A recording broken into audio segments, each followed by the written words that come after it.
George St. Pierre's trainer, Greg Jackson. Greg, how many guys did you bring in for this camp? Well, they all kind of come down at various times. I think Nate Marquardt's right behind me, and so is Keith Jardine. He'll be coming in tomorrow. But we're all one team, so we just cycle the guys all the way through, and everybody helps each other out. What kind of camaraderie does George train under or with? You know, we're all brothers, and we don't fight each other. We're all out to help each other. So we have this real deep level of commitment to each other to help and to make each other better. And I really think that shows in our fights. When it's time for the guys to score on George, how hard do they go? Do they go all out on him?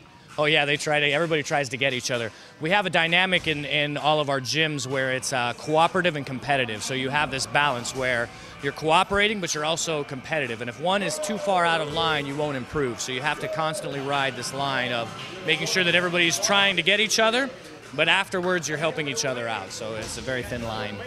How nervous is George for this fight? George is always nervous, but that's good. You know, if he was uber confident and supremely, you know, calm and serene, you wouldn't have that fire. That nerve gives you fire, and that's very important to have that. Now, obviously, MMA fighters are some of the most well-trained, well-disciplined in the world, but have you come across a guy like George St. Pierre? You don't come across him often, do you?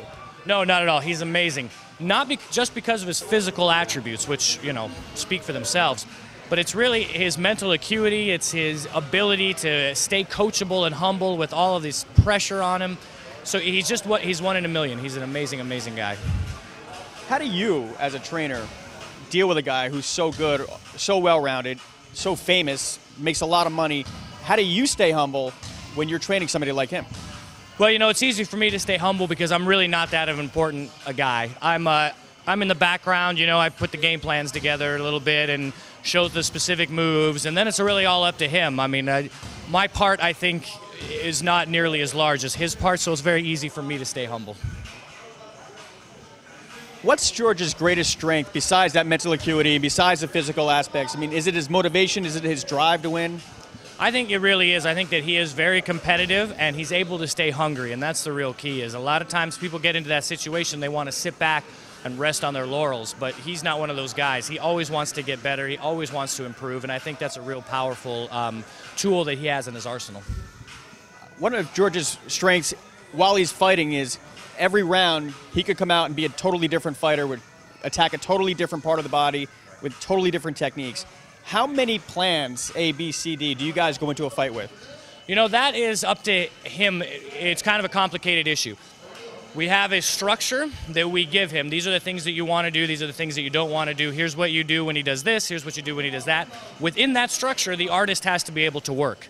So you're tethered by it, but within that structure, you're able to move around. The BJ Penn fight is a great example of that. Once I saw that with BJ Penn, we were able to out-kickbox him. I wanted to take that away from BJ Penn. So even though our game plan was to take him down, in the second round I believe it was the second round, I wanted to kickbox him more because mentally I wanted BJ Penn to know that he couldn't win at that point kickboxing. So if he was going to try to get up from the guard, it was going to be no better for him, and that starts the breaking process. So that was something that we did on the fly a little bit that you could do with George once you see where the fight is going. So there's a little bit of that adaptation stuff, but mostly he pretty well sticks to the game plan. You guys, George, Faraz, and you talk about breaking a guy. What is the most important aspect of breaking the opponent? Is it finding his strongest point and then destroying it? No, it's finding his what's called a safety zone, and that's a place that when he's in trouble, he goes to. It can be a clinch, it can be a takedown, it can be kickboxing, wherever he feels comfortable and safe, and then you have three ways of getting around it. You can either avoid it, nullify it, or smash it. And so depending on the game plan, you take one of those tenets and use that.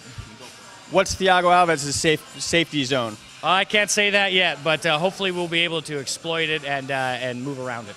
He's got great legs, obviously, but George said he's most dangerous with his left hook. The left hook is his big weapon, and actually his left knee as well. When you're trying to get inside, when your head goes inside of the shoulder, he's very good bringing that left knee up. And his left hook is really what does the most damage. A lot of people look at that right leg kick, and it's dangerous, but it hasn't really knocked anybody out. It hurts you, etc. That left hook can end your night, so we'll be very careful with it.